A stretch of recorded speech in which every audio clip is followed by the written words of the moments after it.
ನಾನು ನನ್ನ ಸಬ್ಸ್ಕ್ರೈಬರ್ಗೆ ಎಲ್ಲರಿಗೂ ಕೂಡ ತುಂಬ ಹೃದಯದ ಧನ್ಯವಾದಗಳು ಹೇಳೋಕ್ಕೆ ಇಷ್ಟಪಡ್ತೀನಿ. ತುಂಬ ಹೃದಯದ ಧನ್ಯವಾದಗಳು. ಹಾಗೆ ಥ್ಯಾಂಕ್ ಯು ಹೇಳೋಕ್ಕೂ ಕೂಡ ಇಷ್ಟಪಡ್ತೀನಿ. ನಿಮಗೆಲ್ಲರಿಗೂ ಕೂಡ ನನ್ನ ಸಬ್ಸ್ಕ್ರೈಬರ್ ಎಲ್ಲರಿಗೂ ಕೂಡ ನಾನು ಥ್ಯಾಂಕ್ ಯು. ಯಾವಾಗಲೂ ನಾನು ಚಿರಋಣಿಯಾಗಿರ್ತೀನಿ ಅಂತ ಹೇಳೋಕ್ಕೆ ಇಷ್ಟಪಡ್ತೀನಿ. ನಿಮಗೆಲ್ಲರಿಗೂ ಕೂಡ ತುಂಬ ತುಂಬ ತುಂಬ ತುಂಬ ಥ್ಯಾಂಕ್ ಯು ಹೇಳೋಕ್ಕೆ ಇಷ್ಟಪಡ್ತೀನಿ. ಮತ್ತು ತುಂಬ ಜನ ಸಪೋರ್ಟ್ ಕೂಡ ಮಾಡ್ತಾ ಇದ್ದೀರಾ, ಸಪೋರ್ಟು ಮಾಡ್ತೀರಾ, ತುಂಬ ಖುಷಿ ಆಗ್ತಾ ಇದೆ. ನಿಮಗೆಲ್ಲರಿಗೂ ಕೂಡ ನಾನು ಯಾವಾಗಲೂ ಚಿರಋಣಿಯಾಗಿರೋಕ್ಕೆ ಇಷ್ಟಪಡ್ತೀನಿ. ನಿಮಗೆಲ್ಲರಿಗೂ ಕೂಡ ತುಂಬ ಹೃದಯದ ಧನ್ಯವಾದಗಳಂತ ಹೇಳೋಕ್ಕೆ ಇಷ್ಟಪಡ್ತೀನಿ. ಥ್ಯಾಂಕ್ ಯು ಎಲ್ಲರಿಗೂ ಕೂಡ. ಹಾಯ್, ಹಲೋ, ನಮಸ್ತೆ, welcome to my YouTube channel. ಎಲ್ಲರೂ ಹೇಗಿದ್ದೀರಾ? ಎಲ್ಲರೂ ತುಂಬಾ ಚೆನ್ನಾಗಿದ್ದೀರಾ ಅಂತ ಅಂದ್ಕೊಂಡು ನೋಡಿರಿ, ನಾವು ಕೂಡ ಸೂಪರಾಗಿದ್ದೀವಿ ಸ್ನೇಹಿತರೆ. ನಾನಿವತ್ತು ಯಾವ ರೆಸಿಪಿನ ಶೇರ್ ಮಾಡ್ಕೊಳ್ತಾ ಇಲ್ಲ, ಸ್ವಲ್ಪ ನಾನು ನನ್ನ ಬಗ್ಗೆನೇ ನಿಮ್ಮ ಕೂಡ ಶೇರ್ ಮಾಡ್ಕೋಬೇಕು, ಹಂಚ್ಕೋಬೇಕು ಅಂತ ಅನ್ನಿಸ್ತು. ಹಾಗಾಗಿ ನಾನು ಈ ವಿಡಿಯೋದಲ್ಲಿ ನಾನು ನನ್ನ ಬಗ್ಗೆ ಆಗಿರ್ಬೋದು ಅಥವಾ ನಾನು ಯಾಕೆ ಯೂಟ್ಯೂಬ್ ಚಾನಲ್ನ ಶುರು ಮಾಡಿದೆ, ಹೇಗೆ ಶುರು ಮಾಡಿದೆ ಅಂತ ಒಂದು ಸ್ವಲ್ಪ ಶೇರ್ ಮಾಡ್ಕೋಬೇಕು ಅನ್ನಿಸ್ತ್ರಿ. ಹಾಗಾಗಿ ನಾನು ಶೇರ್ ಮಾಡ್ಕೊಳಕತ್ತೀನಿ ಸ್ನೇಹಿತರೆ. ಏನಾರ ಸ್ವಲ್ಪ ತಪ್ಪು ಮಾತು ಆಚೆ ಈಚೆ ಏನಾರು ಬಂದ್ರೆ ಗೊತ್ತಾಗಂಗಿಲ್ಲ, ಏನು ಅನ್ಕೊಳಕ್ಕೆ ಹೋಗ್ಬೇಡ್ರಿ. ಯಾಕಪ್ಪ ಅಂತಂದ್ರೆ ಫಸ್ಟ್ ಟೈಮ್ ನಾನು ಈ ರೀತಿ ನಿಮ್ಮ ಕೂಡ ಮಾತಾಡಕತ್ತೀನಿ. ಸ್ವಲ್ಪ ಭಯ ಐತಿ, ಏನಾರೇ ತಿಳಿಲಾದಕ್ಕೆ ಏನೋ ಒಂದಂದ್ರೆ ಕೂಡ ದಯವಿಟ್ಟು ಹೊಟ್ಟೆ ಒಳಗಾಕೋರಿ, ಕ್ಷಮೆ ಇರಲಿ ಅಂತ ಕೇಳೋಕ್ಕೆ ಇಷ್ಟಪಡ್ತೀನಿ. ಭಯನೂ ಕೂಡ ಅಷ್ಟೇ ಆಗ್ತಾ ಇದೆ, ಪ್ಲೀಸ್ ಕ್ಷಮಿಸ್ರಿ ಸ್ನೇಹಿತರೆ. ಯೂಟ್ಯೂಬ್ ಚಾನಲ್ ಅಂತೂ ಮಾಡಬೇಕಂತ ತುಂಬ ಅಂದರೆ ತುಂಬ ಖುಷಿ ಇತ್ತು ಸ್ನೇಹಿತರೆ. ನನಗೆ ತುಂಬ ಅಂದರೆ ತುಂಬ ಖುಷಿನೇ ಇತ್ತು. ಆದರೆ ಅದ್ರ ಬಗ್ಗೆ ನನಗೆ ಯಾವುದೂ ಗೊತ್ತಿರಲಿಲ್ಲ. ನೀವು ಅನ್ಕೋಬೋದು ಎಲ್ಲರೂ ಇದೇ ಥರ ಹೇಳೋದು ಅಂತ. ಸತ್ಯವಾಗ್ಲೂ ನನಗೆ ಯೂಟ್ಯೂಬ್ ಬಗ್ಗೆ ಏನೂ ಗೊತ್ತಿರಲಿಲ್ಲ. ಒಂದು ಮೊಬೈಲ್ ಕೂಡ ನನ್ನ ಹತ್ರ ಇರಲಿಲ್ಲ. ನಿಜ ಹೇಳ್ಬೇಕಂದ್ರೆ ಇವಾಗ ನನ್ನ ಕೈಗೆ ಬಂದಿರೋದು ಮೊಬೈಲ 3 ವರ್ಷ ಆಯ್ತು ರೀ. 3 ವರ್ಷದಿಂದ ನಾನು ಮೊಬೈಲ್ನ ಬಳಸ್ತಾ ಇದ್ದೀನಿ. ಮುಂಚೆ ಮೊಬೈಲೇ ಇರ್ತಾ ಇರಲಿಲ್ಲ ನನ್ನ ಹತ್ರ. ಯಾಕಪ್ಪ ಅಂದ್ರೆ ನಾನು ಅಷ್ಟೊಂದು ಶಾಲೆನೂ ಕೂಡ ಕಲ್ತಿಲ್ಲ ರೀ. ಯಾಕಪ್ಪ ಅಂತಂದ್ರೆ ಆವಾಗ ಕಲಿಯೋಕ್ಕೆ ಆಗಲಿಲ್ಲ. ತುಂಬಾ ಕಷ್ಟ ಇತ್ತಂದ್ರೂ ಕೂಡ ಕಲಿಸ್ತಾ ಇದ್ರು. ಮತ್ತು ನಮ್ಮ ಚಿಕ್ಕಮ್ಮವರಿದ್ದರು, ನಮ್ಮ ಚಿಕ್ಕಮ್ಮವರು ಮಗು ಆಗಿದ್ದಿಲ್ಲ ಅವ್ರಿಗೆ. ತುಂಬ ವರ್ಷಕ್ಕೆ ಒಂದು ಗಂಡು ಮಗು ಹುಟ್ಟಿತ್ರಿ. ಹಾಗಾಗಿ ನಾನು 4ನೇ ಕ್ಲಾಸ್ ಮುಗೀತು. ನಂದು 4ನೇ ಕ್ಲಾಸ್ ಮುಗಿದು 5ನೇ ಕ್ಲಾಸಿಗೆ ಬಂದ್ವಿ. ಅವಾಗಂತೂ ನಿಮ್ಗೆ ಗೊತ್ತಿರ್ಬೋದು ಕೆಲವರಿಗೆ, 5ನೇ ಕ್ಲಾಸಿಗೆ ನಮಗೆ ಇಂಗ್ಲೀಷ ಹಿಂದಿ ಇತ್ತು. ಇವಾಗಂತೂ 1ನೇ LKG UKGಗೆ ಇಂಗ್ಲೀಷ ಹಿಂದಿ ಎಲ್ಲ ಕೊಟ್ಬಿಟ್ಟಾರ. ನಾವು ಕಲಿಬೇಕಾದ್ರೆ ನಮ್ಗೆ 5ನೇ ಕ್ಲಾಸಿಗೆ ಇಂಗ್ಲೀಷ್ ಇತ್ತು ಮತ್ತು ಹಿಂದಿ ಇತ್ತು. ಹಾಗಾಗಿ ನಾವು ಫಸ್ಟಿಗೆ ABCD ಎಲ್ಲ ಏನು ಕಲ್ತಿರ್ಲಿಲ್ಲ. 4ನೇ ಕ್ಲಾಸಿನ ತನಕ ನಾನು ಶಾಲೆ ಕಲಿತೆ. 4ನೇ ಕ್ಲಾಸ್ ಮುಗಿದ ನಂತರ 5ನೇ ಕ್ಲಾಸಿಗೆ ನಮ್ಮ ಚಿಕ್ಕಮ್ಮನ ಮಗುವಿಗೆ ಎತ್ಕೊಳಕ್ಕೆ ನನಗೆ ಗುಲ್ಬರ್ಗಕ್ಕೆ ಕರ್ಕೊಂಡು ಹೋದ್ರು, ಅಂದ್ರೆ ಕಲಬುರ್ಗಿ ಕರ್ಕೊಂಡು ಹೋದ್ರಿ. ಯಾಕಂದ್ರೆ ತುಂಬ ಬಡತನ ಇತ್ತು ರೀ ಅವರಿಗೆ. ಅವ್ರು ದುಡಿದ್ರೆ ಊಟ ಮಾಡೋಕೆ ಹಾಗಿತ್ತು. ಹಾಗಂತೇಳಿ ನಮ್ಮದು ಕೂಡ ನಮ್ಮ ತವ್ರ ಮನೆ ಕೂಡ ತುಂಬ ಬಡತನೇ ಇತ್ತು. ಆದರೂ ನಮ್ಗಿಂತ ಸ್ವಲ್ಪ ಅವರು ದುಡಿದ್ರೆ ಇವತ್ತು ಹೋಗಿ ಕೆಲಸ ಮಾಡಿದ್ರೆ ಅವ್ರು ಹೊಟ್ಟೆ ತುಂಬಿಸ್ಕೊಳ್ಬೇಕ್ರಿ ಅಂಥ ಪರಿಸ್ಥಿತಿ ಅವರಿಗಿತ್ತು. ಹಾಗಾಗಿ ಅವರಲ್ಲಿ ಗುಲ್ಬರ್ಗಕ್ಕೆ ಹೋಗಿ ಗುಲ್ಬರ್ಗದಾಗ ತರಕಾರಿ ವ್ಯಾಪಾರ ಮಾಡ್ತಾ ಇದ್ರಿ. ಅವಾಗ ಮಗು ಚಿಕ್ಕದಿತ್ತಲ್ರಿ, ಅದು ತುಂಬ ವರ್ಷಕ್ಕೆ ಮಗು ಆಗಿತ್ತು. ಹಾಗಾಗಿ ನಮ್ಮ ಅವ್ವ ಏನು ಮಾಡಿದ್ರು, ನನಗೆ ಸಾಲಿ ಬಿಡಿಸಿ ನಮ್ಮ ಚಿಕ್ಕಮ್ಮನ ಅಂದ್ರೆ ಸಣ್ಣವನ ಮಗನಿಗೆ ಎತ್ಕೊಳಕ್ಕೆ ಕಳಿಸ್ಬಿಟ್ರಿ. ನಾನು 4ನೇ ಮುಗಿಸಿ 5ನೇ ಕ್ಲಾಸಿಗೆ ಬರೋಷ್ಟೊತ್ತಿಗೆ ನಾನು 5ನೇ ಕ್ಲಾಸ್ ಮತ್ತು 6ನೇ ಕ್ಲಾಸ್ 2 ವರ್ಷ ನಾನು ಕಳ್ಕೊಂಡೆ. 5, 6 ಕಳ್ಕೊಂಡ ನಂತರ 7ನೇ ಕ್ಲಾಸಿಗೆ ಹಾಕಿದ್ರು. ನನಗೆ ಅಲ್ಲಿ ನಿಜ ಹೇಳ್ಬೇಕಂದ್ರೆ ಏನು ಓದೋಕ್ಕೆ ಬರಲಿಲ್ಲ. ಸುಮ್ಮನೆ ಯಾಕೆ ಹೇಳಬೇಕು, ಸತ್ಯನೇ ಹೇಳ್ಬೇಕಂತ ಯೂಟ್ಯೂಬ್ದೊಳಗೆ ಆಗಿರ್ಬೋದು ಅಥವಾ ಒಂದು ಬಟ್ಟೆ ಹೊಲೆಯವ್ರ ಎದುರುಗಡೆ ಮತ್ತು ಇನ್ನೊಂದೇನಪ್ಪ ಅಂದ್ರೆ ಡಾಕ್ಟ್ರ್ ಎದುರುಗಡೆ ಸತ್ಯನೇ ಹೇಳ್ಬೇಕಂತ. ಇವರು 3 ಎದುರುಗಡೆ ಸುಳ್ಳನ್ನು ಹೇಳಬಾರ್ದಂತ ನನ್ನ ಅಭಿಪ್ರಾಯ. ಇನ್ನೂ ಅನ್ಕೋಬೇಡ್ರಿ, ಮಧ್ಯದಾಗ ಈ ಥರ ಹೇಳಿದ್ರಪ್ಪ ಅಂತಂದ್ರೆ ಸ್ವಲ್ಪ ಮಾತು ಜಾಸ್ತಿ ಇದೆ ಅಷ್ಟೇ. ಹಾಗಾಗಿ ನನಗೆ ಅಲ್ಲಿ ಎತ್ಕೊಳಕ್ಕೆ ಕರ್ಕೊಂಡು ಹೋದ್ರಿ. 1 ವರ್ಷ 2 ವರ್ಷ ಕಂಪ್ಲೀಟ್ ಅಲ್ಲೇ, 2 ವರ್ಷ ಆಗೋ ತನಕ ನಾನು ಅಲ್ಲೇ ಉಳಿದ್ಬಿಟ್ಟೆ. ನನಗೆ ಹೊಳ್ಳಿ ಬರೋಷ್ಟಿಗೆ 7ನೇ ಕ್ಲಾಸ್ಗೆ ಹಿಂಗೆ ಹೇಳಿ ನಮ್ಮ ಅವ್ವರು ಒಯ್ದು ಹಚ್ಚಿದ್ರು, ಅಂದ್ರೆ ನಮ್ಮ ಮಮ್ಮಿಯವ್ರು ಒಯ್ದು ಹಚ್ಚಿದ್ರಿ. ಹಚ್ಚಿದ ಬಳಿಕ ನನಗೆ ಅಷ್ಟೊಂದು ತಲೆಗೆ ಹತ್ತಲಿಲ್ಲ ರೀ. ಮುಂಚೆ 4ನೇ ಕ್ಲಾಸ್ ಕಲಿಬೇಕಾದ್ರೆ ತುಂಬ ಚೆನ್ನಾಗಿ ಓದ್ತಾ ಇದ್ದೆ. ಕನ್ನಡ ಇತ್ತಲ್ರಿ, ಓದ್ತಾ ಇದ್ದೆ. ಬೋರ್ಡ್ ಮೇಗೇನ್ರಿ ಬರೋಕ್ಕೆ ಕೇಳಿದ್ರು ಬರಿತಾ ಇದ್ದೆ, ಎಲ್ಲ ತಿಳಿತಿತ್ತು. ಈಗಲೂ ಕೂಡ ಕನ್ನಡ ಬರಿತೀನಿ, ಓದ್ತೀನಿ. ಆದರೆ ಇಂಗ್ಲೀಷ್ ಸ್ವಲ್ಪ ದೊಡ್ಡ ವರ್ಡ್ ಇದ್ದು ಅಂದ್ರೆ ದೊಡ್ಡ ಅಕ್ಷರ, ಭಾಳ ಉದ್ದ ಅಕ್ಷರ ಇದ್ದರೆ ಓದೋಕ್ಕಾಗಂಗಿಲ್ಲ. ಚಿಕ್ಕದಿದ್ರೆ ಅರ್ಥ ಆಗುತ್ತಾ ಓದ್ತೀನಿ. ಹಂಗಾಗಿ ನನಗೆ ಸ್ವಲ್ಪ ಪ್ರಾಬ್ಲಮ್ ಆಗಿ ಶಾಲೆ ಅಷ್ಟು ತೆಲಿಗೂ ಹತ್ತಲಿಲ್ಲ. ಹಿಂಗೆ ಮಾಡಿಕೊಂಡು ಒಂದು 7 ಮತ್ತು ಒಂದು 8 ಮುಗಿಸಿ 9ನೇ ಮುಗಿಸೋಟ್ಟಿಗೆ ಆವಾಗ ನಮ್ಮ ಮನೆತನದಾಗಂತೂ ತುಂಬ ಬೇಗನೆ ಮದುವೆ ಮಾಡಿಬಿಡ್ತಾ ಇದ್ರಿ. ನಾನು 9ನೇ ಕ್ಲಾಸ್ ಮುಗೀತು, ನಾನು ಮದುವೆ ಮಾಡಿ ಕೊಟ್ಬಿಟ್ರು. ತುಂಬ ಅಂದರೆ ತುಂಬ ಚಿಕ್ಕವಳಿದ್ದೆ, ಏನೂ ಗೊತ್ತೇ ಆಗ್ತಿರಲಿಲ್ಲ. ಆದರೂ ನಮ್ಮ ಯಜಮಾನರು ಕೂಡ ತುಂಬ ಅಂದರೆ ತುಂಬ ಜೀವ ಮಾಡ್ತಾರೆ ರೀ, ಒಳ್ಳೆಯವ್ರು ಅದಾರ ರೀ. ನನಗೆ ತುಂಬ ಅಂದರೆ ನಮ್ಮ ಯಜಮಾನರು ಮತ್ತು ನನ್ನ ಮಕ್ಕಳು ನನಗೆ ಭಾಳ ಅಂದ್ರೆ ಭಾಳ ಸಪೋರ್ಟಾಗಿ ನಿಂತಿದ್ದಾರೆ. ನನಗೆ ಅದು ಭಾಳ ಖುಷಿ ನೋಡಿರಿ. ಇವಾಗ ಏನು ಯಾಕೆ ಮಾಡಬೇಕು ಯೂಟ್ಯೂಬ್ ಚಾನಲ್ನ, ಯಾಕೆ ಇದು ಮಾಡಬೇಕು, ಹೆಂಗೆ ಇಷ್ಟ ಬಂತು ಅಂತಂದ್ರೆ ನಿಜವಾಗ್ಲೂ ನನಗೆ ಮೊಬೈಲ್ ಬಳಸಲಿಕ್ಕೆ ಬರ್ತಾನೆ ಇರಲಿಲ್ಲ. ಇವಾಗ 3 ವರ್ಷ ಆಯ್ತು ಅಂತ ಹೇಳಿದ್ ನೋಡ್ರಿ. 3 ವರ್ಷ ಕೈಯಾಗ ಮೊಬೈಲ್ ಬಂದ ತಕ್ಷಣ ನಾನು ಕೆಲವೊಬ್ರದ್ದು ಯೂಟ್ಯೂಬ್ನ ನೋಡ್ತಿದ್ದೆ. ಎಲ್ಲಪ್ಪ ಅಂದ್ರೆ ಈ ಮಂಗಳೂರವ್ರು ಹಲೋ ನನ್ನ ಕುಟುಂಬದವ್ರು ಆಗಿರ್ಬೋದು, ಅಥವಾ ಮಾಯಾಲೋಕ, ಮತ್ತು ಇಲ್ಲಿ ಶರಣಮ್ಮ ಅಂತೇಳಿ ರೈತನ ಮಗಳು ಶರಣಮ್ಮ ಅಂತೇಳಿ ಇದ್ದಾರೆ ಗುಲ್ಬರ್ಗ ಹತ್ರ, ಇವ್ರದ್ದು ಎಲ್ಲರಿಗೂ ನೋಡ್ತಾ ಇದ್ರೆ ನಾನು ಮಾಡ್ಬೋದಾ, ನಾನು ಮಾಡಿದ್ರೆ ನನ್ನ ಯೂಟ್ಯೂಬ್ ಚಾನಲ್ನ ಜನ ನೋಡ್ತಾರ, ಇಷ್ಟಪಡ್ತಾರ ಅಂತ ಈ ರೀತಿ ಎಲ್ಲ ಯೋಚನೆ ಮಾಡ್ತಾ ಇದ್ದೆ ನಾನು. ಬೇಡವೇನೋ ಅಂತ ಹಿಂಗೆ ಅಂದ್ಕೊಂಡಿನಿ, ಮಾಡ್ಬೇಕಂತ ಕೆಲವು ಅಂದ್ಕೊಂಡೇನಿ ರೀ. ನಾನು ಒಂದು ಸಲ ಹಿಂಗೆ ನೋಡ್ತಾ ನಮ್ಮ ಯಜಮಾನ್ರು ನನಗೆ ಹೇಳಿಬಿಟ್ರು, ಬರೇ ಪದೇ ನೋಡ್ತಾ ಇರ್ತೀಯಲ್ಲ, ನೀನು ಒಂದು ಮಾಡಲ್ಲ ಅಂತ ಅಂದರು. ಅವಾಗ ನಾನು ಅಷ್ಟು ತಲೆಯಾಗಿ ತೊಗೊಳಿಲ್ರಿ ಮಾಡ್ಬೇಕನ್ನೋಂಥದ್ದು. ಮತ್ತು ಮುಂದೆ ನನಗೆ ಸ್ವಲ್ಪ ಸೀಜರ್ ಆಯ್ತು ರೀ, ಅಂದರೆ ಸಿಜ್ರಿಂಗ್ ಆಯ್ತು ರೀ, ಹೊಟ್ಟೆ ಪ್ರಾಬ್ಲಮ್ ಆಯಿತು. ಹಾಗಾಗಿ ನನಗೆ ಸೀಜರ್ ಆಯಿತು. ಸೀಜರ್ ಆದ ತಕ್ಷಣ ನನಗೆ ಏನಾಯ್ತಪ್ಪ ಅಂದ್ರೆ, ಸೀಜರ್ ಮುಗಿದು ಒಂದು 6 ತಿಂಗಳ 7 ತಿಂಗಳಿಗೆ ನಾನು ಬರೀ ಮಧ್ಯಾಹ್ನ ಊಟ ಮಾಡೋದು ಮಲಗೋದು, ಮಧ್ಯಾಹ್ನ ಊಟ ಮಾಡೋದು ಮಲಗೋದು ಮಾಡ್ತಾಯಿದ್ದೆ. ಆವಾಗ ನಾನು ತುಂಬ ದಪ್ಪ ಆಗಿದ್ದೀನಿ ರೀ. ನಾನು ಆವಾಗೇ ದಪ್ಪ ಜಾಸ್ತಿ ಆಗಿದ್ದು, ಯಾಕಂದ್ರೆ ತುಂಬ ತ್ರಾಸಿತ್ತು, ಹಾಗಾಗಿ ನಾನು ಸೀಜರ್ ಆಗಿತ್ತು. ಆವಾಗ ಏನು ಮಾಡಿದೆ, ನಾನು ಬರೀ ಮಲಗೋದು, ಕೆಲಸ ಮಾಡೋದು, ಊಟ ಮಾಡೋದು, ಮಲಗೋದು, ಕೆಲಸ ಮಾಡೋದು, ಊಟ ಮಾಡೋದು, ಮಲಗೋದೇ ಮಾಡ್ತಿದ್ದೆ ಸ್ನೇಹಿತರೆ. ಅವಾಗ ನನ್ನ ಮಗನೂ ಕೂಡ ಅಂದರು, ಮತ್ತು ನನ್ನ ಮಕ್ಕಳು ಕೂಡ ಅಂದರು, ಅಮ್ಮ ನೀ ಬರೀ ನೋಡ್ತಾನೆ ಇರ್ತಿ ಬೇರೆಯವ್ರದ್ದು, ನೀನೇ ಮಾಡ್ಬೋದಲ್ಲ, ನಿನಗೆ ಅಂದರೆ ಈ ಮಧ್ಯಾಹ್ನದಾಗ ಮಕ್ಕಳಗೂ ತಪ್ಪುತ್ತಾ, ನಿನಗೆ ಒಂದು ಏನೋ ಕೆಲಸ ಇರುತ್ತಾ, ಸುಮ್ಮನೆ ಕೂತು, ಮತ್ತು ಅದರ ಬೇರೆ ನಾ ಪದೇ ಏನಂತ ಇದ್ದೆ, ಇವಾಗ ದೇಹ ದಪ್ಪ ಆಗ್ತಾ ಇದ್ದೆ, ಇದು ಸೀಜರ್ ಆದ ನಂತರ ನಾನು ಕೆಲಸಕ್ಕೆ ಹೋಗ್ಬೇಕು, ಹಂಗೆ ಅಲ್ಲಿ ನನ್ನ ಕೆಲಸ ಅಂತೂ ಮಾಡೋಕ್ಕಂತೂ ಮಳೆಯಂಗಿಲ್ಲ ರೀ. ಅದಕ್ಕೆ ನೀ ಹಿಂಗಾದ್ರೂ ಮಾಡು ಮನೇಲಿ ಕೂತ್ಕೊಂಡು ಅಂದಾಗ ನಾನೇನಂದೆ ನಮ್ಮ ಯಜಮಾನಿಗೆ ಮಕ್ಕಳಿಗೆ, ನಾನು ಮಾಡಿದ್ರೆ ಜನ ನೋಡ್ತಾರ ಬಿಡ್ತಾರ ಗೊತ್ತಿಲ್ಲ, ಸುಮ್ಮನೆ ಯಾಕೆ ಮಾಡಬೇಕು ಅಂತ ಈ ರೀತಿ ಲೆಕ್ಕ ಹಾಕಿದೆ. ಖಂಡಿತ ನಾನು ಆ ರೀತಿ ಲೆಕ್ಕ ಹಾಕಿದ್ದು. ಆದರೆ ನನಗೆ ಇವಾಗ ಅನ್ನಿಸ್ತಾ ಇದೆ, ನಾನು ಮಾಡಿದ್ದು ನನಗೆ ಭಾಳ ಅಂದ್ರೆ ಭಾಳ ಖುಷಿಯಾಗ್ಯದ ರೀ. ನನಗೆ ಇದರಿಂದ ತುಂಬ ಅಂದರೆ ತುಂಬ ಸಂತೋಷ ಆಗಿದೆ ಅಂತ ಹೇಳೋಕ್ಕೆ ಇಷ್ಟಪಡ್ತೀನಿ. ಕೆಲವರು ಏನೇನೋ ಮಾತಾಡ್ತಾರೆ ಬಿಡ್ರಿ, ಅದು ಎಲ್ಲ ನಾವು ತಲೆಗೆ ಹಾಕೋಲೇಬಾರ್ದು, ತಲೆಗೆ ಹಾಕೋಲಾರ್ದೇ ಮಾಡ್ಬೇಕ್ರಿ. ನಾನು ಯಾವ ರೀತಿ ಮಾಡ್ಬೇಕಪ್ಪ ನನಗೆ ಗೊತ್ತಿಲ್ಲ, ನಾನು ಹೆಂಗೆ ಮಾಡಲಿ ಅಂತಂದಾಗ ನನ್ನ ಚಿಕ್ಕ ಮಗಳು ಮತ್ತು ನನ್ನ ಮಗ, ನಮ್ಮ ಯಜಮಾನ್ರು, ನನ್ನ ಮಕ್ಕಳೇ ಅಂತ ಹೇಳ್ತೀನಿ ನಾನು. ಅವರೆಲ್ಲ ನನಗೆ ಸಪೋರ್ಟ್ ಮಾಡಿದ್ರೆ, ನೀ ಈ ರೀತಿ ಮಾಡಮ್ಮ, ನಿನಗೆ ಗೊತ್ತಿಲ್ಲ ನಾವೆಲ್ಲ ಸಪೋರ್ಟ್ ಮಾಡ್ತೀವಿ, ನಿನಗೆ ನಾವು ಹೇಳ್ಕೊಡ್ತೀವಿ, ನೀ ಮಾಡ್ತಾ ಹೋಗು, ಆಮೇಲೆ ನಿನಗೆ ಗೊತ್ತಾಗುತ್ತಾ ಯೂಟ್ಯೂಬ್ ಬಗ್ಗೆ ಅಂತ ನನಗೆ ಭಾಳ ಸಪೋರ್ಟ್ ಮಾಡಿದ್ರು.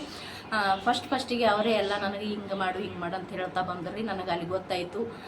ಹಾಗೆ ದಿವಸ ಒಂದೊಂದು ನಾನು ಕರಿತಾನೂ ಬಂದೆ ಮೊಬೈಲ್ ಒಳಗೆ. ಇವಾಗ ನಾನೇ ಮಾಡ್ತೀನಿ, ನಾನೇ ವೀಡಿಯೋ ಮಾಡ್ಕೋತೀನಿ, ನಾನೇ ಎಡಿಟ್ ಮಾಡ್ತೀನಿ, ನಾನೇ ಅಪ್ಲೋಡ್ ಮಾಡ್ತೀನಿ. ಅವಾಗ ನಾನು ಏನಾರೇ ವೀಡಿಯೋ ಮಾಡಬೇಕಾದ್ರೆ ಮಿಸ್ಟೇಕ್ ಆಗುತ್ತೆ ನೋಡಿರಿ, ಕೆಲವೊಂದು ಮಿಸ್ಟೇಕ್ ಆದಾಗ ನಾನೇ ಸರಿ ಮಾಡ್ಕೋತೀನಿ. ಇವಾಗ ಸಂಪೂರ್ಣವಾಗಿ ನಾ ಮಾಡಿರುವಂಥ ವೀಡಿಯೋ ನಾನೇ ರೆಡಿ ಮಾಡ್ಕೋತೀನಿ ರೀ. ಇವಾಗೆಲ್ಲ ಅರ್ಥ ಆಗ್ಯದ. ಅಂದ್ರೂ ಕೂಡ ಕೆಲವೊಂದು ಮಕ್ಕಳೇ ನನಗೆ ನೋಡಿ ಹೇಳ್ತಾರೆ. ಹಾಗಾಗಿ ಯಾವಾಗಲೂ ಮನ್ಯಾಗ ಸಪೋರ್ಟ್ ಇರಬೇಕು ರೀ ಸ್ನೇಹಿತರೆ. ಸಪೋರ್ಟ್ ಇರಲಾರ್ದೆ ಮಾಡೋಕ್ಕೆ ಹೋಗ್ಬಾರ್ದು ಅಂತ ನಾನು ಹೇಳ್ತೀನಿ. ಯಾಕಪ್ಪ ಅಂದ್ರೆ ಇವಾಗ ನಾವು ಏನೋ ಒಂದು ದೊಡ್ಡ ಕನಸು ಕಟ್ಟಿರ್ತೀವಿ, ಹೋಗಿ ಹೊರಗಡೆ ದುಡಿಯೋಕ್ಕಂತೂ ಆಗಲಿಲ್ಲ, ಸುಮ್ಮನೆ ಏನೋ ಇಲ್ಲಿ ಒಂದು ಯೂಟ್ಯೂಬ್ನಾಗ ನಾವು ವೀಡಿಯೋ ಮಾಡೋದಾಗಿರ್ಬೋದು, ಯಾವುದೇ ಮಾಡೋದಾಗಿರ್ಬೋದು, ಅಥವಾ ಕೆಲವ್ರಿಗೆ ಒಂದೊಂದು ಆಸೆ ಇರುತ್ತೆ. ಇವಾಗ ಡ್ರಾಯಿಂಗ್ ಇಳಿಸೋದಾಗಿರ್ಬೋದು, ರಂಗೋಲಿ ಹಾಕೋದಾಗಿರ್ಬೋದು, ಅಥವಾ ಸೀರೆ ಗೊಂಡೆ ಕಟ್ತೀವಿ ಅಂತ ಹೇಳ್ತೀವಿ ನೋಡ್ರಿ, ಅದು ಆಗಿರ್ಬೇಕು. ಕೆಲವ್ರಿಗೆ ಒಂದೊಂದು ಆಸೆ ಇರುತ್ತೆ, ಕೆಲವ್ರಿಗೆ ಒಂದೊಂದು ಖುಷಿ ಇರುತ್ತೆ, ಎಲ್ಲರಿಗೂ ಒಂದೊಂದು ಥರ ಆಸೆ. ಇವಾಗ ಆ ಥರ ಇದ್ದಾಗ ನಾವು ಏನಾರು ಯೂಟ್ಯೂಬ್ ಚಾನಲ್ ಮಾಡಬೇಕು ಅಂತ ಆಸೆ ಇದ್ದಾಗ ಯಾವಾಗಲೂ ನಮ್ಮ ಮನೆಯವ್ರ ಸಪೋರ್ಟ ನಮ್ಗೆ ಇರಲೇಬೇಕಂತೀವಿ ನೋಡಿರಿ. ಯಾವಾಗಲೂ ಮನೆಯವ್ರ ಸಪೋರ್ಟ್ ಇದ್ದಾಗಲೇ ನಾವು ಮುಂದೆ ಬರೋದು. ಸಪೋರ್ಟ್ ಇಲ್ಲದೇ ನಾವು ಮಾಡಿದೆ ಅಂದ್ರೆ ತುಂಬ ಕಷ್ಟನೂ ಆಗುತ್ತಂತ ನಾನು ಅನ್ಕೋತೀನಿ. ನನಗಂತೂ ನಮ್ಮ ಯಜಮಾನ್ರು ಮತ್ತು ನನ್ನ ಮಕ್ಕಳು ಎಲ್ಲರೂ ನನಗೆ ಸಪೋರ್ಟಾಗಿ ನಿಂತಾರೆ. ನನಗೆ ಅದೇ ಭಾಳ ಖುಷಿಯಾಗ್ಯದ ರೀ. ನಮ್ಮ ಯಜಮಾನ್ರು ಅಂತೂ ಭಾಳ ಸಪೋರ್ಟಾಗ್ಯದಾರ. ಅದಕ್ಕೆ ನಾನು ಖುಷಿಯಿಂದ ಮಾಡ್ತಿರ್ತೀನಿ. ಇದ್ರೊಳಗೆ ನನಗೆ ಸೋಲೋ ಗೆಲುವೋ ನನಗಂತೂ ಗೊತ್ತಿಲ್ಲ. ಮಾಡೋಕ್ಕೆ ಸ್ಟಾರ್ಟ್ ಮಾಡಿದ್ದೀನಿ, ಯಾರು ಏನಾರು ಅನ್ಕೊಳ್ಳಿ ಅಂತೇಳಿ ನಾನು ಮಾಡಕತ್ತೀನಿ ನೋಡಿರಿ. ಆದ್ರೂ ಕೂಡ ನಿಮ್ಮ ಎಲ್ಲರ ಸಪೋರ್ಟ್ದಿಂದ ನನಗೆ ವಾಚ್ ಟೈಮ್ ಕೂಡ ಮುಗಿದದ್ರಿ. ನನಗೆ ಒಳ್ಳೆಯದೇ ಆಗ್ಯದ, ಭಾಳ ಅಂದ್ರೆ ಭಾಳ ಖುಷಿನೂ ಆಗ್ಯದ ರೀ.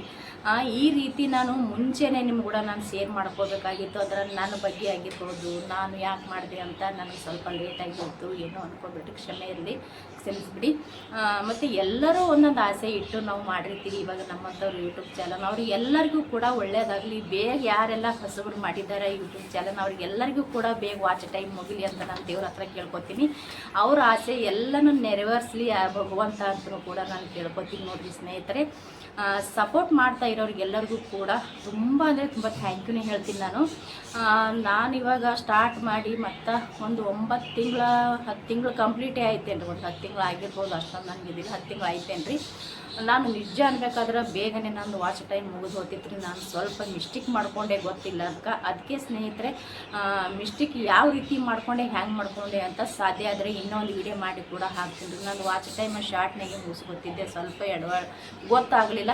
ಅದಕ್ಕೆ ಯಾರಾದರೂ ಹೊಸಬ್ರು ಮಾಡ್ತಾ ಇದ್ದೀರಪ್ಪ ಅಂದ್ರೆ ಸ್ನೇಹಿತರೆ, ಫಸ್ಟ್ ಟೈಮ ಯೂಟ್ಯೂಬ್ ಈಗ ನಮ್ಮಂಥವ್ರು ಗೊತ್ತಿಲ್ಲಾರ್ದವರು ಕೂಡ ಮಾಡ್ತಾರೆ, ಕೆಲವರು ಗೊತ್ತಿದ್ದವರು ಕೂಡ ಯೂಟ್ಯೂಬ್ ಚಾನಲ್ನ ಮಾಡ್ತಾರೆ ರೀ. ಸ್ವಲ್ಪ ಈಗ ನಮ್ಮಂಗೆ ಅರ್ಧಂಬರ್ಧಂ ಕಲ್ತವ್ರಿಗಂತೂ ಗೊತ್ತೇ ಆಗಂಗಿಲ್ಲ, ಮನೇಲಿ ಸಪೋರ್ಟ್ ಮಾಡೋರು ಇರ್ತಾರೆ. ಆದ್ರೂ ನನ್ನಂಗೆ ಹಿಂಗೆ ಫಸ್ಟ್ ಟೈಮ್ ಮಾಡೋರಿಗೆ ಸಣ್ಣದೊಂದು ಮಾತೇನಪ್ಪ ಅಂದ್ರೆ, ಫಸ್ಟ್ ನಾವು ಯೂಟ್ಯೂಬ್ದ ಬಗ್ಗೆನೇ ಫಸ್ಟ್ ನಾವು ತಿಳ್ಕೊಬೇಕು ರೀ. ತಿಳ್ಕೊಂಡು ಹ್ಯಾಂಗೆ ಮಾಡಿದ್ರೆ ಹ್ಯಾಂಗೆ ಇರ್ತದ ಅಂತ ನೋಡಿಕೊಂಡೆ ನಾವು ಯೂಟ್ಯೂಬ್ನ ಚಾಲು ಮಾಡ್ಕೋಬೇಕು. ನಾನು ಅದು ಯಾವುದನ್ನು ನೋಡಲಿಲ್ಲ, ಅದ್ರ ಬಗ್ಗೆ ಏನೂ ಗೊತ್ತಿಲ್ಲ, ನಾವು ಸುಮ್ಮನೆ ಹೇಳಿದ್ರೆ ಅಂತೇಳಿ ಮಾಡ್ಕೊತ ಬಂದ್ವಿ. ನಮಗೆ ಇವಾಗ ಅರ್ಥ ಆಗ್ತಾ ಇದೆ. ಆದರೂ ಕೂಡ ನಂದು ಸಕ್ಸಸ್ ಆಗ್ಯದ ರೀ, ನನಗೆ ಖುಷಿ ಆಗ್ಯದ. ಅದು ವರ್ಷ ಆಗಲಿ ಅಥವಾ 10 ತಿಂಗಳಾಗಲಿ 11 ತಿಂಗಳಾಗಲಿ ಆಯಿತು. ನಾನು ಮಾಡಿದ್ಕೆ ಕೂಡ, ನನಗೆ ಶ್ರಮ ಪಟ್ಟಿದ್ಕೆ ಕೂಡ, ಕಷ್ಟಪಟ್ಟು ಮಾಡಿದ್ಕೆ ಕೂಡ ನನಗೆ ಸಕ್ಸಸ್ ಆಯ್ತಲ್ಲ ಅನ್ನೋಂಥದ್ದು ಒಂದು ಖುಷಿ ಭಾಳ ಅದ ರೀ. ಎಲ್ಲರಿಗೂ ಕೂಡ ಸಕ್ಸಸ್ ಆಗೇ ಆಗುತ್ತಾ, ಪ್ರಯತ್ನ ಮಾತ್ರ ಬಿಡಬಾರ್ದು ರೀ, ಮಾಡಲೇಬೇಕು. ನಾನಂತೂ ತುಂಬಾ ಕಷ್ಟಪಟ್ಟಿದ್ದೆ. ಏನು ಮತ್ತು ಒಳಗೊಮ್ಮೆ ಹೆಂಗಪ್ಪ ಅಂದ್ರೆ ಬ್ಯಾಡ್ ಬಿಡು ಸಾಕು, ಇದೇನು ಆಗಂಗೆ ಕಾಣಿಸಲ್ಲ, ಈ ರೀತಿನೂ ತಲೆ ಒಳಗೆ ಬಂದಿದ್ದು ಖರೆ ಅದ ರೀ. ಮತ್ತೇನಾಗೋದು ಬೇಡ, ಇಲ್ಲಿ ತನಕ ಇಷ್ಟೆಲ್ಲ ಮಾಡಿದ್ದೀನಿ, ಇನ್ನೊಂದು ಸ್ವಲ್ಪ ಮುಂದೆ ಹೋಗಬೇಕು ಅನ್ನೋದು ಮತ್ತೊಮ್ಮೆ ತಲೆ ಬರೋದ್ರಿ. ಹೀಗೆ ಬರ್ತಾ ಬರ್ತಾ ಬರ್ತಾ ನನಗೆ ಸಕ್ಸಸ್ ಅನ್ನೋದು ಸಿಕ್ತು. ಎಲ್ಲರಿಗೂ ಕೂಡ ಸಕ್ಸಸ್ ಅನ್ನೋದು ಸಿಕ್ಕೇ ಸಿಗುತ್ತೆ, ಪ್ರತಿಯೊಬ್ಬರಿಗೂ ಕೂಡ ಒಳ್ಳೆಯದಾಗುತ್ತೆ ಸ್ನೇಹಿತರೆ. ಯಾರೂ ಕೈ ಬಿಡ್ಲಕ್ಕೆ ಹೋಗ್ಬೇಡ್ರಿ. ನೀವು ಏನು ಮಾಡ್ತಾ ಇದ್ದೀರಾ, ವಿಡಿಯೋ ಆಗಿರ್ಬೋದು ಅಥವಾ ಅಡುಗೆ ಮಾಡಿದ್ದು, ಯಾರ್ಯಾರಿಗೆ ಏನೇನೋ ಹವ್ಯಾಸಗಳು ಇರ್ತಾವಲ್ರಿ, ಯಾರೂ ಬಿಟ್ಟು ಕೊಡಬೇಡ್ರಿ, ಮಾಡ್ತಾ ಬನ್ನಿ. ನಿಮಗೂ ಕೂಡ ಒಳ್ಳೆಯದೇ ಆಗುತ್ತಾ, ಸಕ್ಸಸ್ ಆಗುತ್ತಾ, ಬೇಗ ವಾಚ್ ಟೈಮ್ ಕೂಡ ಆಗುತ್ತಾ, ನಿಮಗೂ ಕೂಡ ಚೆನ್ನಾಗಿ, ನೀವು ಕೂಡ ಖುಷಿಯಿಂದ ಇರ್ತೀರಾ. ಇದಿಷ್ಟು ನಾನು ಹೇಳ್ಕೊಳಕ್ಕೆ ಬಂದೆ. ಕೆಲವೊಂದು ಇನ್ನೂ ಅದಾವ್ರಿ, ಆದರೆ ಲಾಂಗ್ ಆಗ್ತದ ಭಾಳ ವಿಡಿಯೋ. ಅದಕ್ಕೋಸ್ಕರ ನಾನು ಈಗ ಶಾರ್ಟ್ ವಿಡಿಯೋದು ಮಿಸ್ಟೇಕ್ ಆಗಿರ್ಬೋದು ಅಥವಾ ನಾನು ಮಾಡಿರುವಂಥ ತಪ್ಪುಗಳಾಗಿರ್ಬೋದು, ನಾನು ಸಾಧ್ಯ ಆದಷ್ಟು ಇನ್ನೂ ಒಂದು ವಿಡಿಯೋದಲ್ಲಿ ನಾನು ಕೂಡ ಶೇರ್ ಮಾಡ್ಕೋತೀನಿ. ಹ್ಯಾಂಗೆ ವಾಚ್ ಟೈಮ್ ಕೂಡ ಮಾಡ್ಕೊಂಡೆ ಅಂತ ಅದನ್ನು ಕೂಡ ಶೇರ್ ಮಾಡ್ಕೋತೀನಿ ರೀ. ಸ್ನೇಹಿತರೆ, ನನಗಂತೂ ನಮ್ಮ ಮನ್ಯಾಗ ಭಾಳ ಅಂದ್ರೆ ಭಾಳ ಸಪೋರ್ಟಿಂಗ್ ಆಗಿ ನಿಂತಾರ್ರಿ. ನನಗೆ ಅದೇ ಒಂದು ದೊಡ್ಡ ಖುಷಿ. ಅದಕ್ಕಿಂತ ಮೊದಲು ನನಗೆ ಸಬ್ಸ್ಕ್ರೈಬ್ದವರು ಮತ್ತು ನೀವು ಯಾರೋ ಏನೋ ನನಗೆ ಗೊತ್ತಿಲ್ಲ, ನಾನು ಯಾರೋ ಏನೋ ಅನ್ನೋದು ಗೊತ್ತಿಲ್ಲ. ಅಕ್ಕಪಕ್ಕದವ್ರಿಗೆ ಫ್ರೆಂಡ್ಸ್ಗಳಿಗೆ ಬಿಟ್ಟು ನಾವು ಯೂಟ್ಯೂಬ್ನಲ್ಲೇ ಹೊಸದಾಗಿ ಫ್ರೆಂಡ್ಸ್ನ ಕಟ್ಕೊಂಡಿವಿ, ಏನೋ ಮಾಡ್ತೇವೆ. ನಾನು ಯಾವರೋ ನೀವು ಯಾವರೋ ಗೊತ್ತಿಲ್ಲ ನನಗೆ. ಎಲ್ಲೆಲ್ಲವರೋ ಯಾರ್ಯಾರೋ ಪರಿಚಯ ಆಗಿಬಿಟ್ಟಿರ್ತೀವಿ, ಗೊತ್ತಿಲ್ಲರಿ. ಅದು ಏನು ಬಾಂಧವ್ಯನೇ ಅಂತೆ ಅನ್ಕೋಬೋದು, ಏನೋ ಋಣ ಅನುಬಂಧ ಅನ್ಕೋಬೋದು, ಗೊತ್ತಿಲ್ಲ ನೋಡ್ರಿ. ಎಷ್ಟೊಂದು ಇದೆ ಇದರಲ್ಲಿ. ಬೇರೆ ಬೇರೆ ಬೆಂಗಳೂರು ಆಗಿರ್ಬೋದು, ಮಂಡ್ಯ ಆಗಿರ್ಬೋದು, ಪ್ರತಿಯೊಂದು ಊರ ಯಾರೋ ಏನೋ, ನಾನು ಯಾರೋ ಏನೋ, ಪ್ರತಿಯೊಬ್ಬರನ್ನೂ ಒಬ್ರಿಗೊಬ್ರು ನಾವು ಶೇರ್ ಮಾಡ್ಕೋತೀವಿ, ಹಂಚ್ಕೋತೀವಿ, ನೋಡ್ತೀವಿ. ಅದು ಹೆಂಗಂತ ಹೇಳೋಕ್ಕೆ ನನಗಾಗ್ತಾ ಇಲ್ಲ. ಎಲ್ಲೆಲ್ಲರೂ ಹೊಸ ಜನ ಸಂಬಂಧಿಕರಾಗಿಬಿಡ್ತಾರೇನೋ ಅಂತ ಅನ್ನಿಸ್ತಾ ಇರ್ತೇವೆ ಕೆಲವೊಮ್ಮೆ. ಅಷ್ಟು ಖುಷಿ ಆಗುತ್ತೆ ಸ್ನೇಹಿತರೆ ನನಗೆ. ಅದಕ್ಕೆ ನೀವು ಯಾರೆಲ್ಲ ಮಾಡಕತ್ತೀರಿ, ಸಾಧ್ಯ ಆದಷ್ಟು ಪ್ರಯತ್ನ ಪಟ್ಟು ಮಾಡಿರಿ, ನಿಮ್ಗೆ ಕೂಡ ಒಳ್ಳೆಯದಾಗುತ್ತಾ. ನಾನು ಕೂಡ ದೇವ್ರ ಹತ್ರ ಕೇಳ್ಕೊತೀನಿ ಎಲ್ಲರಿಗೂ ಒಳ್ಳೆಯದಾಗಲಿ ಅಂತ. ಇವಾಗ ನಾನೇನು ಶೇರ್ ಮಾಡ್ಕೊಂಡು ನೋಡ್ರಿ, ಸತ್ಯ ಹೇಳ್ತೀನಿ, ಏನು ಮಾತಾಡಿನೂ ಏನು ಬಿಟ್ಟಿನ ಅಂತ ಗೊತ್ತಿಲ್ಲ. ಏನಾರ ಸ್ವಲ್ಪ ತಿಳಿಲಾರ್ದೆ ತಪ್ಪು ಮಾತಾಡಿದ್ನಪ್ಪ ಅಂದ್ರೆ ದಯವಿಟ್ಟು ಹೊಟ್ಟೆ ಒಳಗೆ ಹಾಕೋರಿ, ಕ್ಷಮಿಸ್ರಿ, ಸಾರಿ ಅಂತ ಕೇಳ್ತೀನಿ. ಇಲ್ಲಿಗೆ ಆಗವೇ ನಾನು ಸಾರಿ ಅಂತ ಕೇಳೋಕ್ಕೆ ಇಷ್ಟಪಡ್ತೀನಿ. ಸ್ವಲ್ಪ ಭಯನೂ ಆಗ್ತಾಯಿದೆ, ಏನೋ ಒಂಥರ ಮುಜುಗರನೂ ಒಂಥರ ಇದು ಅನ್ಕತ್ತವ್ರಿ. ಯಾಕಂದ್ರೆ ನಾನು ಡೈರೆಕ್ಟ್ರಾಗಿ ಕೂತು ಯಾವತ್ತೂ ಮಾತಾಡಿಲ್ಲ. ಮುಖ ತೋರಿಸಿದ್ದೀನಿ ವಿಡಿಯೋ ಮಾಡಬೇಕಾದ್ರೆ, ಅಡುಗೆಗಳು ಮಾಡಬೇಕಾದ್ರೆ ನಾ ಎಲ್ಲ ಮುಖ ತೋರಿಸಿದ್ದೀನಿ ಕೆಲವೊಂದು ವಿಡಿಯೋದಾಗ. ಆದ್ರೂ ಕೂಡ ಏನೋ ಒಂಥರ ಭಯ ರೀ. ಇದು ನೇರವಾಗಿ ಕೂತು ಮಾತಾಡಿ ಏನಪ್ಪ ಹೀಗೆಲ್ಲ ಹೇಳ್ತಾಳ ಅಂತ ನಾನು ಯಾವಾಗಲೂ ಇಲ್ಲರಿ. ನನಗೆ ಅನುಭವ ಆಗಿದ್ದು ಮಾತ್ರ ನಾನು ನಿಮ್ಮ ಕೂಡ ಹಂಚ್ಕೊಳ್ಕತ್ತೀನಿ. ಯೂಟ್ಯೂಬ್ ಬಗ್ಗೆ ಹೇಳಕ್ಕೆ ನನಗೆ ಅಷ್ಟೊಂದು ಏನು ಗೊತ್ತೂ ಇಲ್ಲ, ಅದ್ರ ಬಗ್ಗೆ ಫೋನಿದು ಇಲ್ಲ. ಅಂದ್ರೆ ನಾನು ಯಾಕೆ ಮಾಡಿದೆ, ಎದ್ರ ಸಂಬಂಧ ಮಾಡಿದೆ ಅಂತೇಳಿ ಹೇಳ್ಕೊಳಕ್ಕೆ ಮಾತ್ರ ನಾನು ಇವಾಗ ಇಲ್ಲಿ ವಿಡಿಯೋ ಮಾಡ್ತಾಯಿದ್ದೀನಿ. ನಾನು ತುಂಬಾ ಮಲಗ್ತಾ ಇದ್ದೀನಿ. ನನಗೆ ಸರ್ಜರಿ ಆಗಬೇಕು, ತುಂಬ ಮಲಗ್ತಾ ಇರ್ತಿದ್ದೆ. ಬರೀ ಯಾವತ್ತೂ ಮಲಗಿ ಸರ್ಜರಿ ಆದಮೇಲೆ ನನ್ನ ದಪ್ಪ ಜಾಸ್ತಿ ಆಗಿದ್ದು. ಅದಕ್ಕೆ ನನ್ನ ಮಕ್ಕಳು ಅದೆಲ್ಲ ನೀ ಬೇಡ ಯೂಟ್ಯೂಬ್ ಚಾನಲ್ ಮಾಡು, ಅದ್ರೊಳಗೆ ಬಿಜಿ ಆಗಿಬಿಡ್ತಿ, ನೀ ಮಧ್ಯಾಹ್ನ ಮಲಗೋದಾದರೂ ಬಿಡ್ತಿ, ನಿನಗೆ ಒಳ್ಳೇದನ್ನ ಆಗ್ತದ, ಸಕ್ಸಸ್ನು ಕೊಡ್ತದ, ಮಾಡಿ ಅಂತ ನನಗೆ ಅವ್ರು ತಲೆ ಒಳಗೆ ಹಾಕಿಬಿಟ್ರು. ಏನೋ ಒಂದು ಸಲ 2 ಸಲ ಮಾಡಿದೆ, ಬರ್ತಾ ಬರ್ತಾ ಬರ್ತಾ ನನಗರೆ ಭಾಳ ಅಂದ್ರೆ ಭಾಳ ಖುಷಿ ಆಗ್ಬೇಕತ್ರಿ. ಮಾಡ್ಬೇಕು ಇದ್ರಾಗ ನಾನು ಕೂಡ ಬೆಳಿಬೇಕು. ಎಷ್ಟೋ ಜನ ಬೆಳಿತಾರೆ, ನನಗೆ ಬೆಳೆಸೋಂಥ ಜನನೂ ನನಗೆ ಇರ್ಬೋದಲ್ಲ, ನನಗೆ ಬೆಳೆಸ್ತಾರಲ್ಲ, ನನ್ನವ್ರ ಜನ ಕೂಡ ನನಗೆ ಬೆಳೆಸ್ಬೋದಲ್ಲ ಅಂತ ಏನೋ ಒಂಥರ ಅನ್ಸಕ್ಕೆ ಸ್ಟಾರ್ಟ್ ಆಯ್ತು ರೀ. ಹಾಗಾಗಿ ನಾನು ದಿನಾಲೂ ವೀಡಿಯೋನ ಮಿಸ್ ಮಾಡದೆ ವೀಡಿಯೋನ ಹಾಕ್ತಾನೇ ಇದ್ದೀನಿ. ಖುಷಿ ಆಗ್ತಾ ಇದೆ ನನಗೆ, ಮಾಡಿದ್ಕೂ ಕೂಡ ಖುಷಿ ಆಗ್ತಾಯಿದೆ. ಇವಾಗರೆ ನನಗೆ ಯೂಟ್ಯೂಬ್ ಚಾನಲ್ ಮಾಡಿ ತುಂಬ ಅಂದರೆ ತುಂಬ ಖುಷಿಯಾಗಿದೆ ಸ್ನೇಹಿತರೆ. ನನಗಂತೂ ಭಾಳ ಅಂದ್ರೆ ಭಾಳ ಖುಷಿಯಾಗ್ಯದ ರೀ. ನೀವು ಯಾರಾದರೂ ಮಾಡಬೇಕು ಅಂತ ಅನ್ನೋರಿದ್ರೆ ಖಂಡಿತ ಮಾಡಿರಿ. ತುಂಬ ಒಳ್ಳೆಯದು ಯೂಟ್ಯೂಬ್ ಚಾನಲ್ನ. ಮತ್ತು ಇನ್ನೊಂದು ಏನಪ್ಪ ಅಂದ್ರೆ, ಏನೋ ಒಂಥರ ನಮ್ಮ ಟ್ಯಾಲೆಂಟ್ ಏನಿದೆ, ಅಡುಗೆ ಮಾಡೋದಾಗಿರ್ಬೋದು, ಯಾವುದೇ ಒಂದು ಆಗಿರ್ಬೋದು, ನಾವು ಮಾಡ್ತೀವಿ. ಟ್ಯಾಲೆಂಟ್ ಬಗ್ಗೆ ತೋರಿಸ್ಕೊಂಡಾಗೂ ಆಗ್ತದೆ.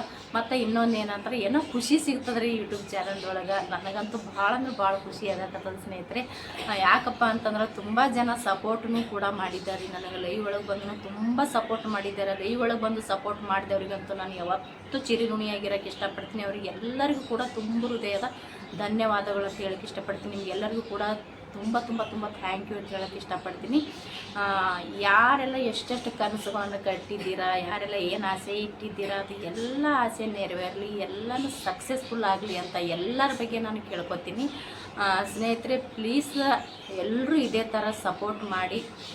ಯಾಕಂದ್ರೆ ನಾವು ಮೊದಲು ಏನು ಅಂದ್ಕೊಂಡಿತ್ತು, ಯಪ್ಪ ನೋಡ್ತಾರೋ ಇಲ್ಲೋ, ನಾ ಮಾಡಿರುವಂಥ ಅಡುಗೆ ಎಲ್ಲ ನೋಡ್ತಾರೋ ಇಲ್ಲೋ, ಸಪೋರ್ಟ್ ಮಾಡ್ತಾರಿಲ್ಲೋ, ಈ ಥರದಾಗೆ ಇದ್ದೆ. ನಿಜ ಹೇಳ್ಬೇಕಂದ್ರೆ ನನಗೆ ಇವಾಗ ತಿಳಿತಾ ಇದೆ, ನನಗೂ ಸಪೋರ್ಟ್ ಮಾಡ್ತಾ ಇದ್ದಾರೆ, ತುಂಬ ಜನ ಸಪೋರ್ಟ್ ಮಾಡ್ತಾ ಇದ್ದಾರೆ. ತುಂಬ ಖುಷಿ ಆಗ್ತಾ ಇದೆ. ಮಾಡ್ಬೋದು, ಇದ್ರಾಗ ನಾ ಬೆಳಿಬೋದು, ಇದ್ರಾಗ ನಾ ಮುಂದುವರಿಬೋದು ಅಂತ ನನಗೆ ಇವಾಗ ಅನಿಸ್ತಾ ಇದೆ. ಭಾಳ ಅಂದ್ರೆ ಭಾಳ ಖುಷಿ ಆಗಕತ್ತದ್ರಿ ಸ್ನೇಹಿತರೆ. ನೀವು ಕೂಡ ಮಾಡಿ. ಮತ್ತು ಒಂದು ಸ್ವಲ್ಪ ಮುಂಚೆನೇ ತಿಳ್ಕೊಂಡು ಮಾಡಿದ್ರೆ ತುಂಬಾ ಒಳ್ಳೆಯದು. ತಿಳ್ಕೊಲಾರ್ದೆ ಮಾಡ್ತೀವಪ್ಪ ಅಂದ್ರೆ ಏನಾಗಲ್ರಿ, ಎಲ್ಲ ಒಳ್ಳೆಯದೇ ಆಗುತ್ತಾ. ಸ್ವಲ್ಪ ವಾಚ್ ಟೈಮ್ ಲೇಟಾಗಿ ಮಾಡ್ಕೋಬೇಕಾಗುತ್ತೆ. ನಂತರ ಕೆಲವೊಮ್ಮೆ 1 ವರ್ಷ ಕೆಲವ್ರಿಗೆ ನೋಡ್ರಿ ಬೇಗನೆ ಆಗಿಬಿಡುತ್ತಾ, ಇನ್ನು ಕೆಲವ್ರಿಗೆ ಲೇಟ್ ಆಗುತ್ತಾ ಗೊತ್ತಿಲ್ಲ. ಲೇಟೋ ಬೇಗೋ ಆದರೂ ಕೂಡ ಅದರಲ್ಲಿ ಸಕ್ಸಸ್ ಅನ್ನೋದಿದೆ ನೋಡ್ರಿ, ಅದೇ ನಮಗೆ ಭಾಳ ಖುಷಿ ತಂದು ಕೊಡ್ತವೆ ಸ್ನೇಹಿತರೆ. ನಿಮಗೆಲ್ಲರಿಗೂ ಕೂಡ ಬೇಗ ವಾಚ್ ಟೈಮ್ ಯಾರು ಇನ್ನೂ ಆಗಿಲ್ಲಲ್ರಿ, ಅವ್ರದ್ದೆಲ್ಲರದು ಕೂಡ ಬೇಗ ವಾಚ್ ಟೈಮ್ ಆಗಲಿ ಅಂತ ನಾನು ಕೇಳ್ಕೊತೀನಿ. ಎಲ್ಲರಿಗೂ ಕೂಡ ಒಳ್ಳೆಯದಾಗಲಿ ಅಂತೀನಿ. ನಾನು ಮತ್ತೆ ಎಲ್ಲರಿಗೂ ಥ್ಯಾಂಕ್ ಯು ಹೇಳೋಕ್ಕೆ ಇಷ್ಟಪಡ್ತೀನಿ. ನನ್ನ ಸಬ್ಸ್ಕ್ರೈಬ್ದವ್ರಾಗಿರ್ಬೋದು, ಅಥವಾ ನನಗೆ ಪ್ರತಿಯೊಬ್ಬರು ಸಪೋರ್ಟ್ ಮಾಡಿದವ್ರಿಗಾಗಿರ್ಬೋದು, ಅವ್ರಿಗೆಲ್ಲರಿಗೂ ನಾನು ಮತ್ತೊಮ್ಮೆ ತುಂಬ ಹೃದಯದ ಧನ್ಯವಾದಗಳು ಮತ್ತು ಹಾಗೆ ಥ್ಯಾಂಕ್ ಯು ಹೇಳೋಕ್ಕೆ ಇಷ್ಟಪಡ್ತೀನಿ ರೀ. ಪ್ಲೀಸ್ ಸ್ನೇಹಿತರೆ, ಇದೇ ರೀತಿ ಸಪೋರ್ಟ್ ಮಾಡಿ ಅಂತಲೂ ಕೇಳ್ಕೊತೀನಿ. ಪ್ಲೀಸ್ ಇದೇ ರೀತಿ ಸಪೋರ್ಟ್ ಮಾಡಿ ಸ್ನೇಹಿತರೆ. ನಿಮ್ಮ ಸಪೋರ್ಟು ತುಂಬಾ ಮುಖ್ಯವಾಗಿರುತ್ತೆ. ತುಂಬ ಜನ ಸಪೋರ್ಟ್ ಮಾಡ್ತಾ ಇದ್ದೀರ ಅಂದರೂ ಕೂಡ ಖುಷಿ ಆಗ್ತಾ ಇದೆ. ಭಾಳ ಅಂದ್ರೆ ಹಾಕತ್ತೀನಿ, ನಾನು ಭಾಳ ಖುಷಿ ಆಗ್ಲಿಕ್ಕತ್ತದೆ. ಸಪೋರ್ಟ್ ಮಾಡ್ತಾ ಇರೋರಿಗೆಲ್ಲರಿಗೂ ಕೂಡ ಥ್ಯಾಂಕ್ ಯು, ತುಂಬ ತುಂಬ ಥ್ಯಾಂಕ್ ಯು. ಈಗ ಹೇಗೆ ಸಪೋರ್ಟ್ ಮಾಡ್ತಾ ಇದ್ದೀರಾ, ಇನ್ನು ಮುಂದೂ ಕೂಡ ಇದೇ ರೀತಿ ಸಪೋರ್ಟ್ ಮಾಡಿರಿ ಅಂತ ಕೇಳ್ಕೊತೀನಿ. ನೋಡಿರಿ ಸ್ನೇಹಿತರೆ, ನಾನು ಏನಾರ ಸ್ವಲ್ಪ ತಿಳಿಲಾರ್ದೋ ಗೊತ್ತಿಲ್ಲಾರ್ದೋ ಮಾತಾಡಿದ್ನಿ ಅಂದ್ರೆ ದಯವಿಟ್ಟು ಕ್ಷಮೆ ಇರಲಿ. ಪ್ಲೀಸ್ ಇದೇ ಥರ ವೀಡಿಯೋ ನೋಡಿ ಸಪೋರ್ಟ್ ಮಾಡಿ ಸ್ನೇಹಿತರೆ. ಹೊಸಬ್ರು ಯಾರಾದರೂ ವೀಡಿಯೋ ನೋಡ್ತಾ ಇದ್ದೀರಪ್ಪ ಅಂದ್ರೆ ಪ್ಲೀಸ್ ನಮ್ಮ ಚಾನಲ್ನ ಸಬ್ಸ್ಕ್ರೈಬ್ ಮಾಡಿಕೊಂಡು ಸಪೋರ್ಟ್ ಮಾಡಿರಿ, ಹಾಗೆ ಶೇರ್ ಮಾಡಿರಿ, ಹಾಗೆ ಒಂದು ಲೈಕ್ ಮಾಡಿರಿ. ಹೆಂಗೆ ಬಂತು ಅಂತೇಳಿ ಕಮೆಂಟ್ ಮಾಡಿ ಹೇಳ್ರಿ. ನಿಮಗೆಲ್ಲರಿಗೂ ಕೂಡ ನಮಸ್ಕಾರ ಆ್ಯಂಡ್ ಥ್ಯಾಂಕ್ ಯು.